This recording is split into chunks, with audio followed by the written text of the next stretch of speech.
فلسطین کی آزادی کا قاتل اور مسلم دنیا کی غلامی کا چارٹر کے عنوان سے دنیا کی سیاسی بساط پر ایک ایسا کھیل کھیلا جا رہا ہے جو سطحی طور پر امن کا لبادہ اوڑھے ہوئے ہے، مگر اس کی گہرائی میں طاقت، مفادات اور استعماری عزائم کی تاریک پرتیں چھپی ہوئی ہیں۔ کیونکہ ڈونلڈ ٹرمپ کی ممکنہ واپسی صرف امریکی داخلی سیاست کا معاملہ نہیں، بلکہ عالمی توازن قوت کو دوبارہ امریکا کے حق میں جھکانے کی کوشش ہے۔ ان کا پیش کردہ 20 نکاتی امن منصوبہ، جسے ہم قبضہ منصوبہ کہہ سکتے ہیں، بنیامین نتنیاہو، شہباز شریف، جنرل عاصم منیر اور سعودی عرب جیسے کلیدی کھلاڑیوں کے گٹھ جوڑ سے تقویت پا رہا ہے، اور یہ منصوبہ فلسطینی عوام کی 80,000 سے زائد شہادتوں کو ایک کاغذی دستاویز میں دفن کر کے ان کی قربانیوں کو ضروری نقصان قرار دے رہا ہے۔ تحلیلی اعتبار سے یہ نہ صرف ایک سفارتی چال ہے، بلکہ مشرق وسطیٰ کی جغرافیائی اور سیاسی تشکیل نو کی حکمت عملی ہے، جو اسرائیل کو خطے کا بلا شرکت غیر حکمران بنانے پر مبنی ہے۔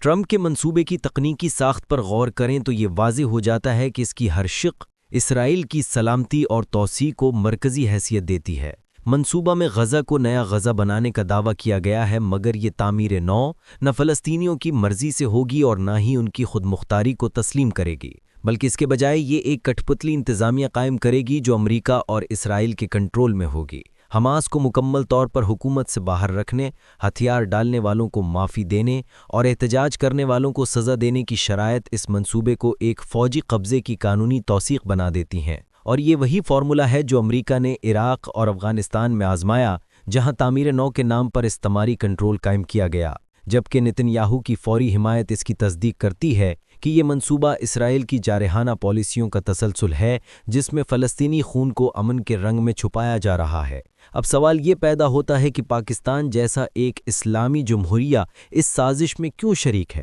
تو شہباز شریف اور جنرل عاصم منیر کی شمولیت کو معاشی اور سیاسی دباؤ کے تناظر میں دیکھنا ضروری ہے، کیونکہ پاکستان اس وقت شدید معاشی بحران کا شکار ہے، جہاں IMF کے قرضے، ڈالر کی کمی اور سعودی سرمایہ کاری پر انحصار اس کی خارجہ پالیسی کو محدود کر رہے ہیں۔ شہباز شریف کے بیانات میں ٹرمپ کو امن کا ہیرو قرار دینا اور عسکری تائید یہ ظاہر کرتی ہے کہ پاکستان عالمی طاقتوں کے سامنے جھکنے پر مجبور ہے، اور یہ شمولیت نہ صرف سیاسی بلکہ عسکری سطح پر ہے، جو پاکستان کو ایک اسلامی جواز فراہم کرنے والے مہرے کے طور پر استعمال کر رہی ہے۔ منطقی طور پر یہ ایک خطرناک پیش رفت ہے، کیونکہ پاکستان کی عوامی رائے فلسطین کے حق میں ہے، مگر حکمران طبقہ اقتدار اور مالی امداد کی خاطر ضمیر کو گروی رکھ رہا ہے، جو نہ صرف داخلی تضاد کو جنم دے رہی ہے بلکہ پاکستان کی ساکھ کو بھی مجروح کر رہی ہے۔ سعودی عرب کا کردار اس گٹھ جوڑ میں سب سے زیادہ پیچیدہ اور خطرناک ہے، کیونکہ تیل کی دولت سے مالا مال یہ ملک مسلم امہ کی نمائندگی کا دعویٰ تو کرتا ہے،